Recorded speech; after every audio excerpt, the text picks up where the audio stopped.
You're listening to Strange by Nature, your guide to the strange, weird, unbelievable, and improbable wonders of the natural world.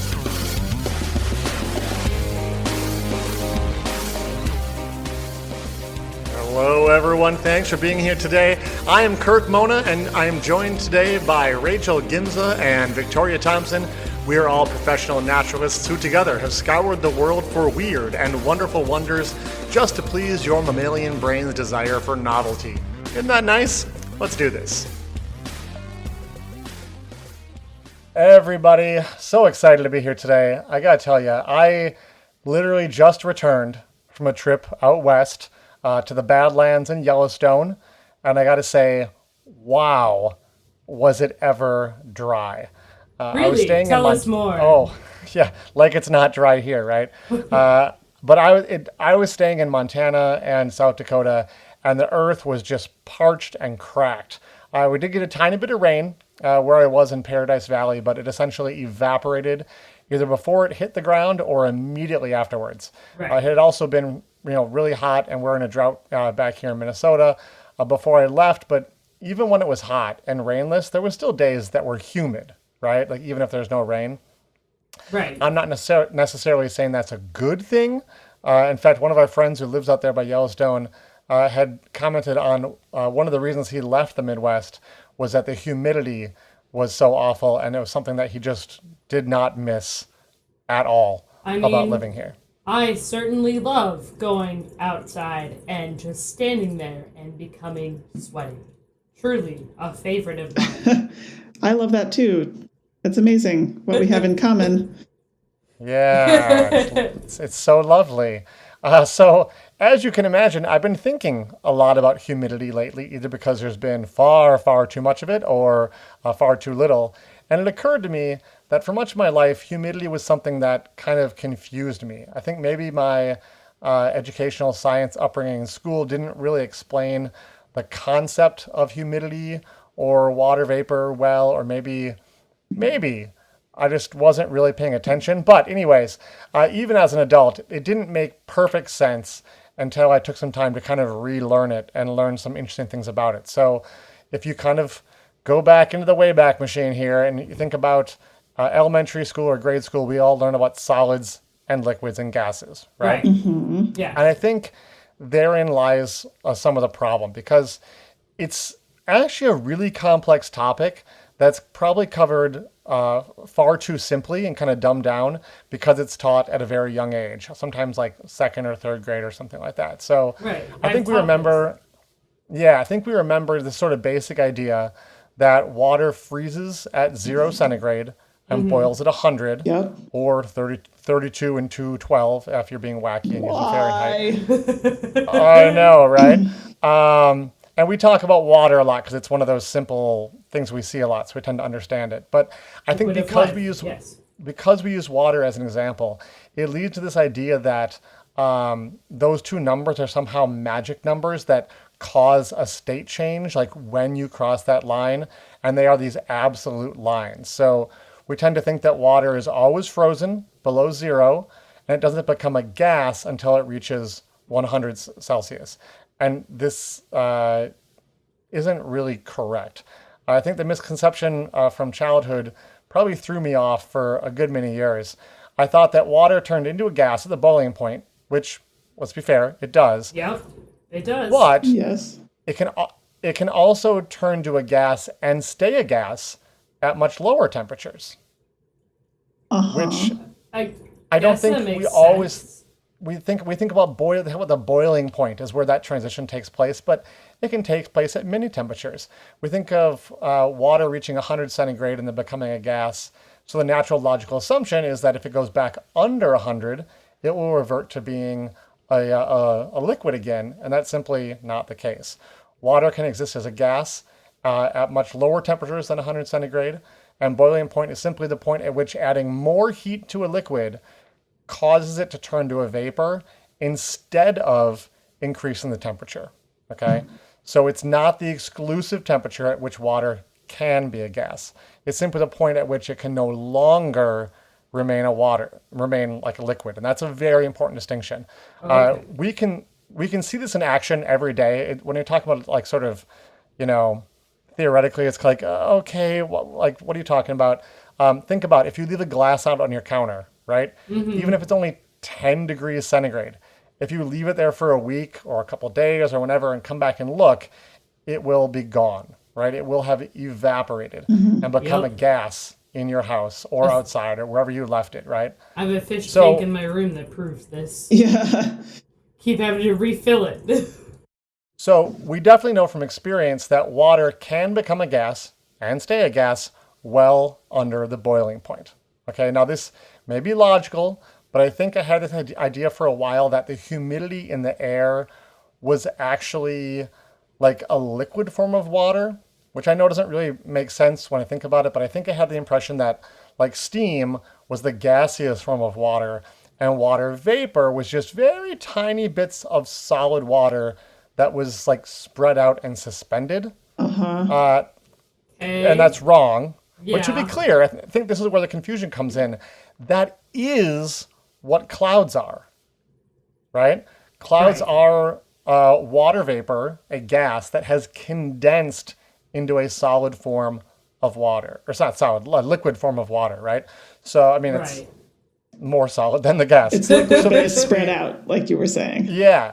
So Okay. it's like you can have up in the sky both gaseous form of water and the liquid form of water that to us looks kind of, we think of clouds as being sort of like They're a gas. fluffy. And they're not, right? Right. They're liquid. So the microscopic droplets are spread out and very light so they can remain up in the air. When we're talking about humidity though, we're not talking about fog or clouds. We're only talking about the gaseous water in the air. So, okay. With all that background out of the way, and some of that, make sure we're all in the same understanding, I have a thought experiment for you. Okay? No. I want you to imagine it's a very hot, humid summer day. I know, hard to imagine. So we're difficult at like right now. we're at Yeah. like swass level midnight. Okay, Oh. you know the sort of day I'm talking about. So sweaty. It's uncomfortable. Yeah. Uncomfortable to be outside, but there you are anyhow. You go for a walk and you're drawing big, like lungfuls of that humid air into your body. And my question for you is, how does that feel to you? How would you describe the air? What does it feel like to walk through that humid air? Feels Sticky, thick. heavy. Feels Thicky, like thick, heavy. it feels like breathing in is a lot harder. Yeah. Absolutely. Kind of weighs on Yeah. you. Yeah, so I'm hearing words like weighs on you, heavy, thick. And I think we often describe humid air as being thick. We say the air is thick with humidity. You can feel it when you breathe in. If you're walking through it, it feels heavy. We call it soupy, perhaps. But dry air feels very different. It's like it basically isn't even there, right? And we know water is fairly heavy because we go swimming in it and we carry containers of it around. Like we have experience with water. So how do you think the weight of humid air compares to the weight of dry air? Ooh, this feels like a trick question.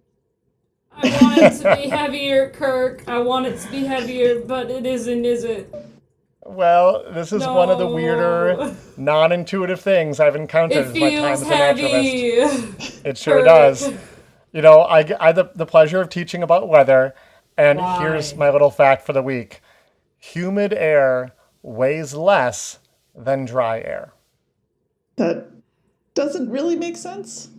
No, I let me hate say it that. one more time. So, humid air with all of that water in it, right, actually weighs less than dry air. And it's like, what? Why? Like this goes against everything we think we experience in the world, right? And so it's a hard concept for some people to wrap their head around. Just like we talked about, humid air feels thicker, right? Well, when we breathe it in, it is more difficult to breathe water than air, right? So if there is more water molecules in the air, it's going to feel a little harder to breathe. But that has nothing to do with like how thick or how heavy the actual air is. If we look at the math involved, humid air is actually lighter than dry air, and I'm going to try to explain why.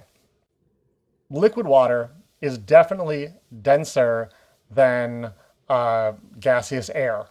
I think we Right. can all agree that it makes sense to us, right? If we That's add how this, gas works. Yes. right, if we add this dense water to less dense air, it must make the air denser. But herein lies the problem. We aren't talking about density. Yes, water is denser than air, but density is a measure of how closely packed together molecules are in a substance, okay? Water isn't heavier than air because water molecules weigh more. It's heavier because, ta-da, it's a liquid, right? And liquids have molecules packed together much more densely than gases. So our mistake in Right. logic here is assuming that water retains the same density when it becomes a gas. And of course, it doesn't. But By it definition, the change from water to gas is a change in density. Right. So what we really need to know is not how dense liquid water is, but like how much does the gaseous water weigh? And how does that compare to just like air that has just nitrogen and oxygen and carbon dioxide and whatnot in it? So Right. here's a neat bit of info. When it comes to gases, at a given temperature, they all have the exact same density. So water vapor and air have the exact same density. You cannot change the density of one gas by adding another that is the same temperature, because in some ways temperature is actually another way to define how dense a gas is, Okay. which is weird, but that's kind of how This it works. is So, vaguely coming back to me from chemistry class. okay, good. So what we want to look at is the weight of those gases.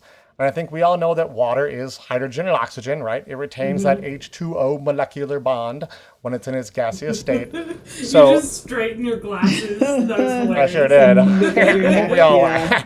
I think we can all agree here. So we're going to look at the weight of hydrogen and oxygen. Okay, I think There's I a lot of remember this. numbers. There's numbers coming your way. So sit back. Oxygen is fairly heavy. I'm having like flashbacks. 16. It's okay. You guys were all going to get through it. You're right. Very good. Oxygen has an atomic weight of 16. There's 2 atoms of hydrogen and one in a molecule of water. If you look at your periodic table, very good. Hydrogen is number 1 on there. It's the lightest element. So if we add 16 plus 1, we find out that the combined molecular weight of a water molecule is 18. anyone? 18. Very good. Now we need to compare that to the other gases in our atmosphere. We already know that oxygen has a weight of 16. That's in the atmosphere. But our atmosphere does not have free oxygen atoms floating around. We have molecular oxygen, O2. All right, that's 2 oxygen atoms bonded together. So their Right. combined weight is 32. Molecular oxygen is only 21% of our atmosphere. The rest is mostly nitrogen. Like oxygen, nitrogen also pairs up, and we have N2. Molecular weight of nitrogen in the atmosphere is 28. Look, I know this is a lot of numbers. Let's just So many pause and look at, numbers. let's just look at the 3 important ones. 18, 28, and 32. Which molecule has the least mass at 18? I hate that. Kirk. Water. Water. I hate it. It's Water does. and I hate okay? it. So the ratio of oxygen and nitrogen in the atmosphere, that's irrelevant. We don't even need to do the math on that, because no matter what, the water weighs less. When we add molecules of humidity, aka water vapor, into the air, we aren't just adding more stuff to the same place. This is another kind of flaw in our brain thinking about it. We think about we have air and we're just going to add something to it, and it doesn't work that way. When we add water vapor, we displace other molecules when we add that water in. They don't just pack in tighter. So for a given volume of air at a constant temperature, the volume of air with gaseous water in it, weirdly, strangely, will weigh less. It may hate go against that. our common sense understanding, but hopefully, once all the pieces are in place, we can see that air with water in it, no matter how strange it is actually lighter than dry air. This is so And disappointing. that's what I have for you. So Disappointing. It's fascinating, but, amazing. like, It's amazing. I love it when it go like the science sort of subverts our expectations of how we perceive the world. And I think it's a great example of why we need to have science and really, look at the things that aren't intuitive, because everything isn't always intuitive in the world. Right. Yeah. That's No, why you're- science is so important. But my brain hurts, Kirk. It was very cool, though. Well- Thank you. Good. Rest your brain up. We're going to take a break and then we'll come right back. If you're listening to this podcast, you are at least a little strange by nature, just like us. Why not make it official? We're happy to announce the launching of our Patreon program, and it's called The Society of Strange. You can join today. You may have noticed we've been experimenting with not having ads on the show lately, and it has been great. But while we're not doing this for the money, doing a podcast like this can get expensive. We have web hosting fees, there's audio hosting fees, equipment fees. It all really adds up. By joining the Society of Strange, you can help us sustain the show and get some perks as well. All Society of Strange members get one of our swanky new water bottle stickers, and at higher levels of support you can get secret bonus content and even our studio voicemail number. Oh, yes, excellent. You can check it all out at patreon.com/strangebynature.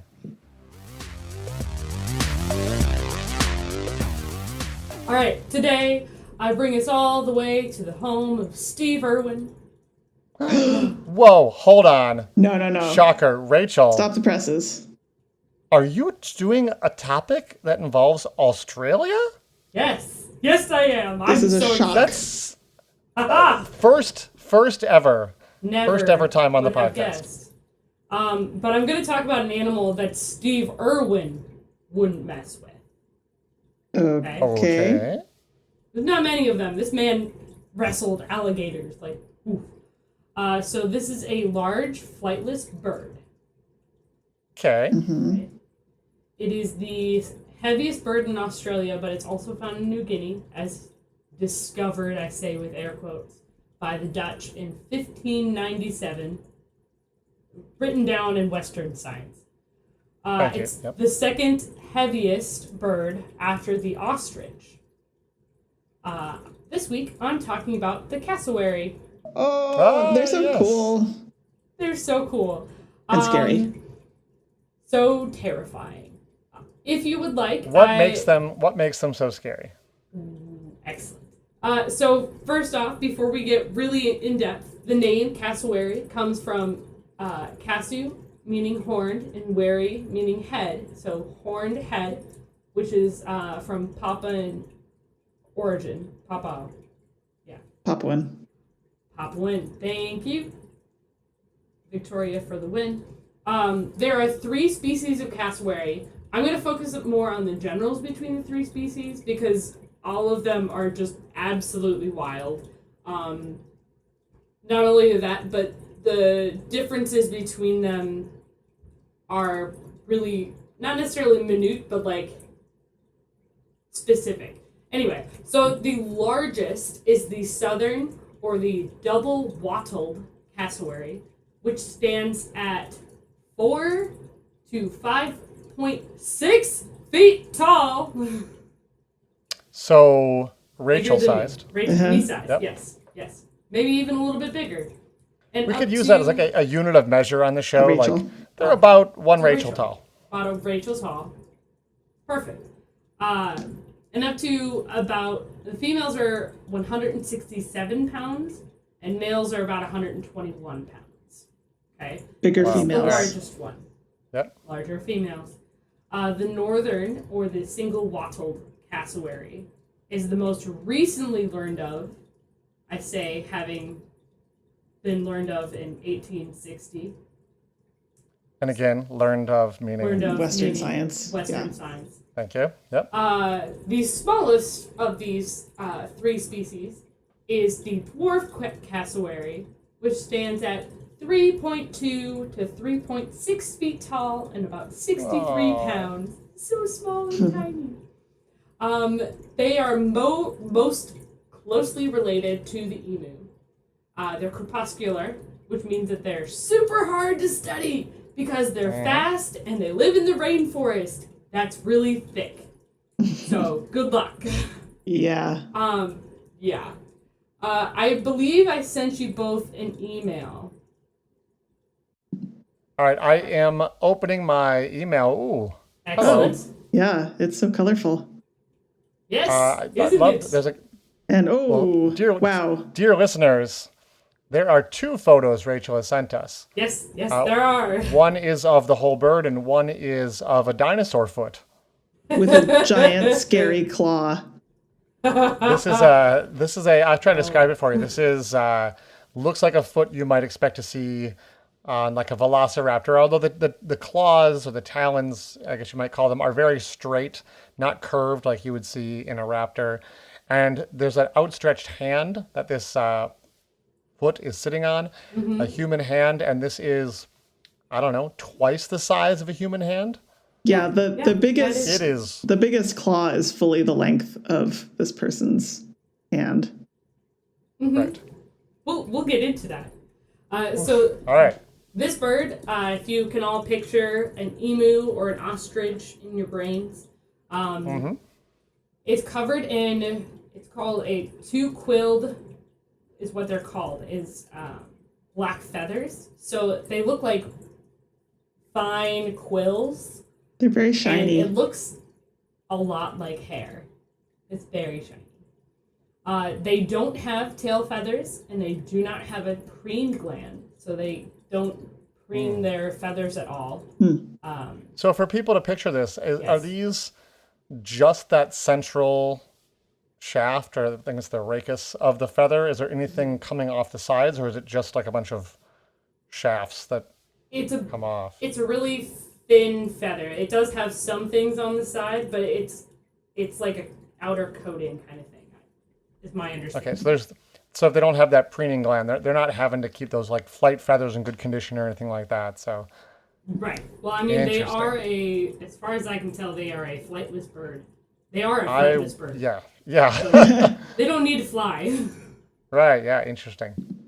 I I know that also serves a purpose for like waterproofing and stuff. So it's interesting that they don't have that. Right? Especially living in the rainforest. Right, correct. So these feathers, the way that they are made, help actually keep the bird dry and safe from thorns.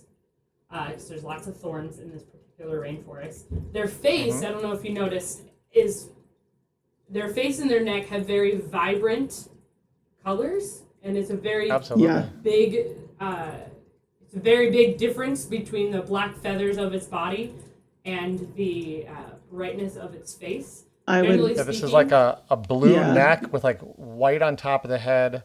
I'd call it like a royal blue neck, and then the top of its head looks almost aqua, like light aqua, Yeah, and then perhaps. there's some red accents and wattles hanging off toward the bottom of the blue part. Exactly. So oftentimes cassowaries, what they'll have is their heads and their necks are either variations of blue or variations of red. This depends on the location of the cassowary as well as the species. It can be species specific. Females, fun thing, are more brightly colored than males, as well as being larger. which Oh, that's unusual. Wow. Rock on. Cool. The wattles or the fleshy pouches of skin that hang from their neck. Yeah, you don't need to say the phrase fleshy pouch It again. already happened. Ugh. These can be blue, red, gold. They can even be purple or white.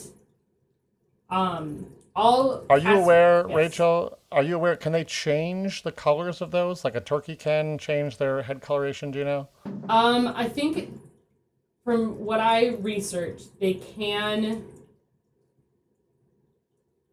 change those colors a little bit, but it's more of like making them bolder or making them like softer type thing. Very Okay, similar not like to not changing quite super Exactly. dramatically.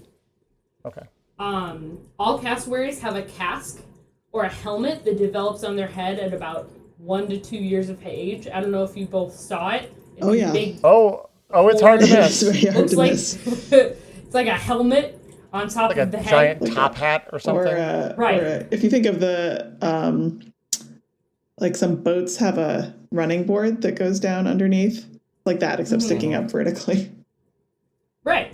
What do you think it's made of? Is it going to be hard or is it going to be soft or what do you think?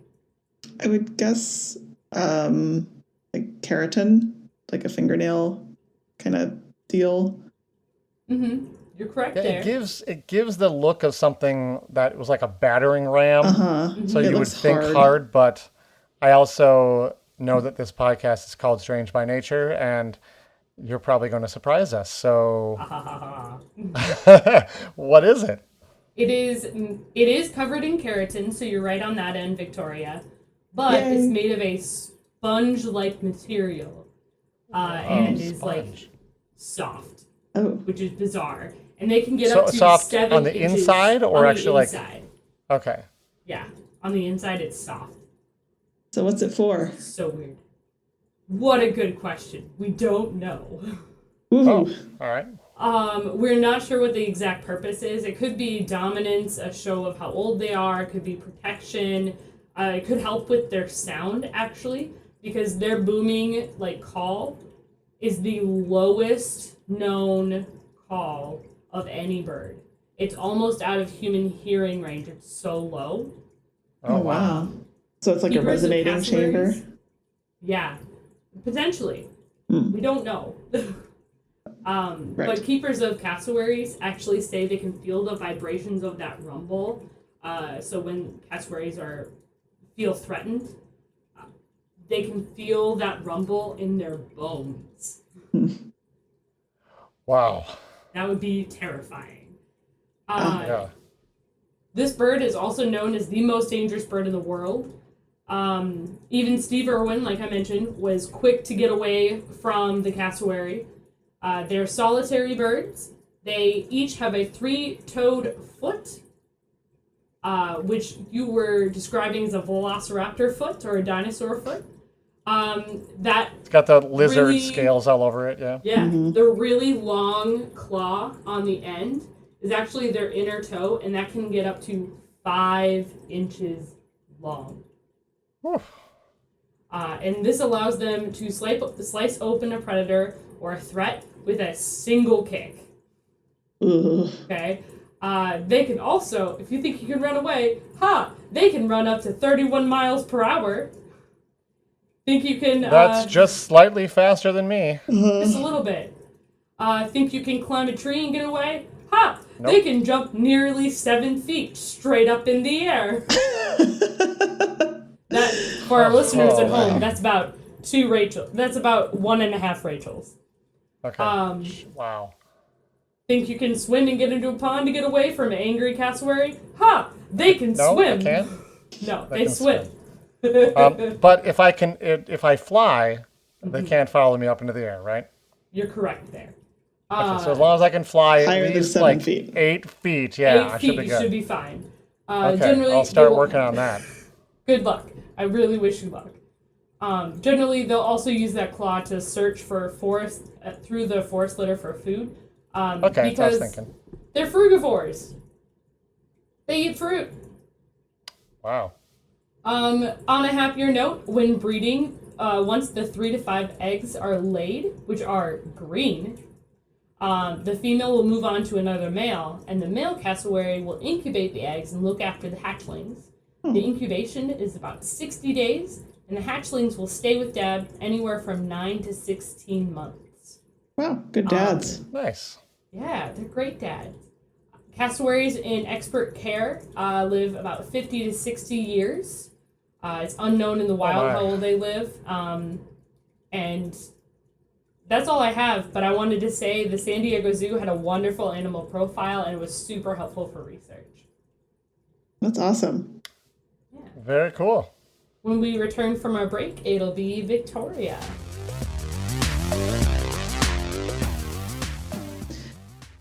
All right, and we're back.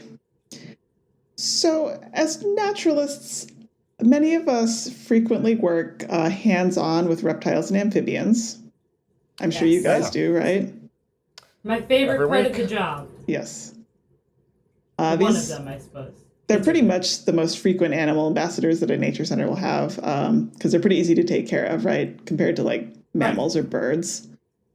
Oh yeah, way easier than a mammal. Mm-hmm. So much easier. And a lot of them make really great teaching animals. And all this means that some of us have had to get comfortable with snakes. That's right, we have. You sound so happy there, Kirk. I'm so excited about it. Now, I actually like snakes. I've never had a problem with them. But I know certain naturalists, maybe including you, Kirk, have had to... What, me? No, I love snakes. I love snakes. I think they're so cool. I think they're cool. You sounded so convincing. I do. I think they're very cool. I would not go so far as to say I love them.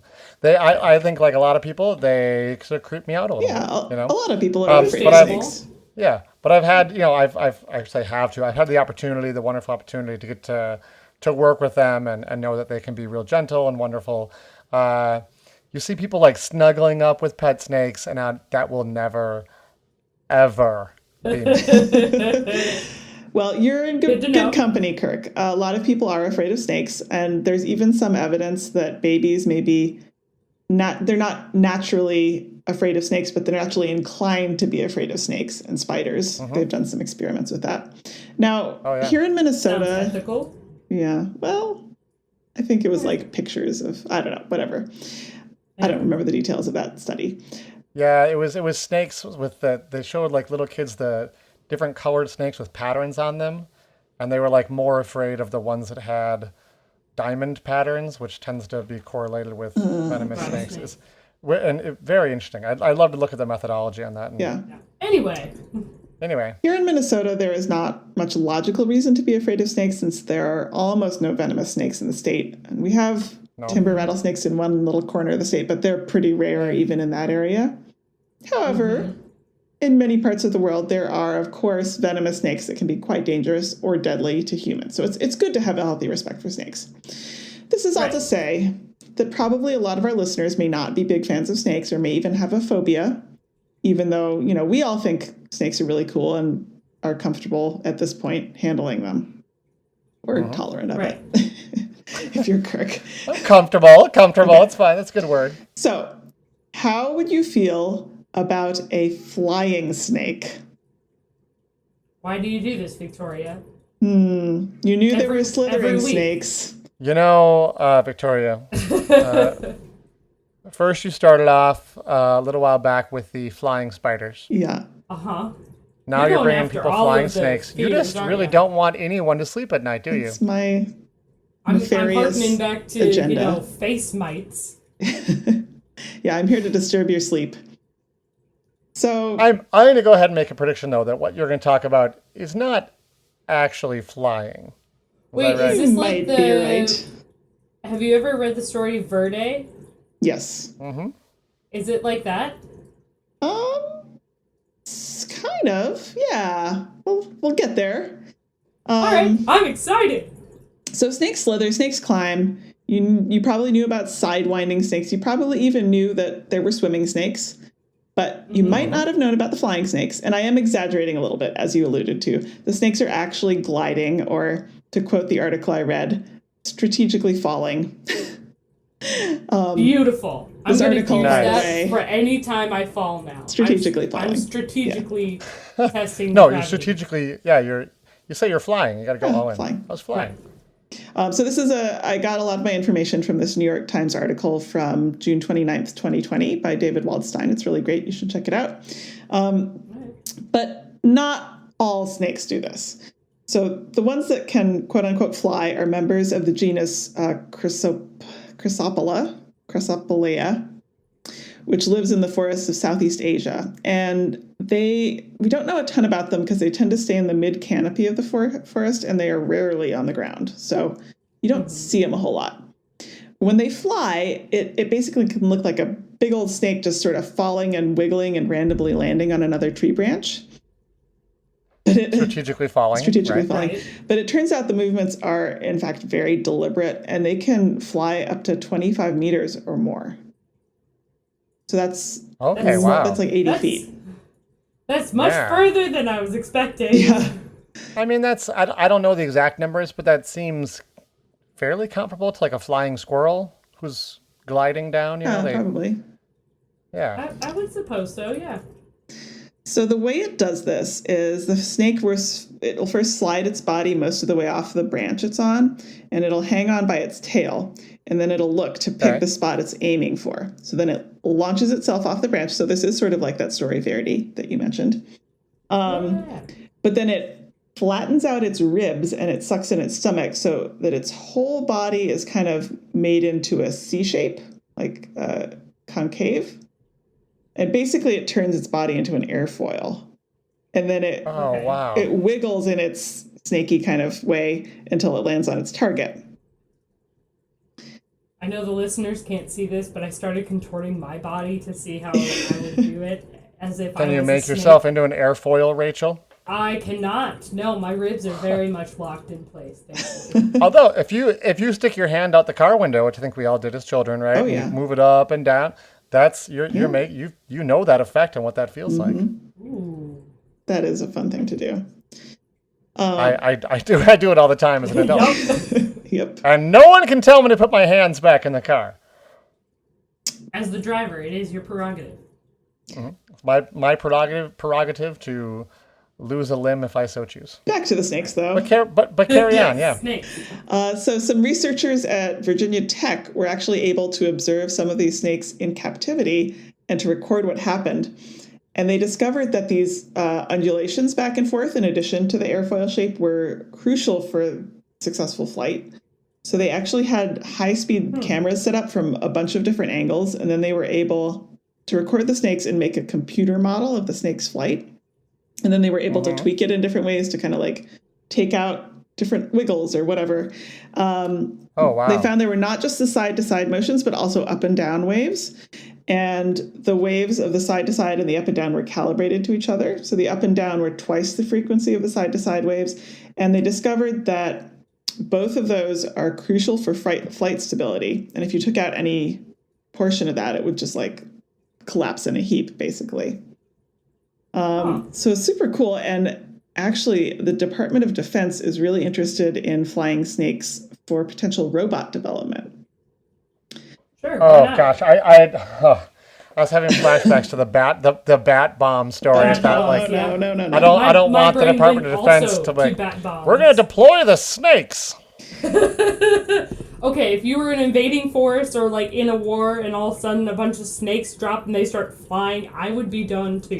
Well, It does give new meaning to snakes on a plane. it does sound scary, but that is actually not why DoD is interested in it. It's because a snaky shape like that is especially good for search and rescue in like earthquakes or, rubble from bombings or whatever.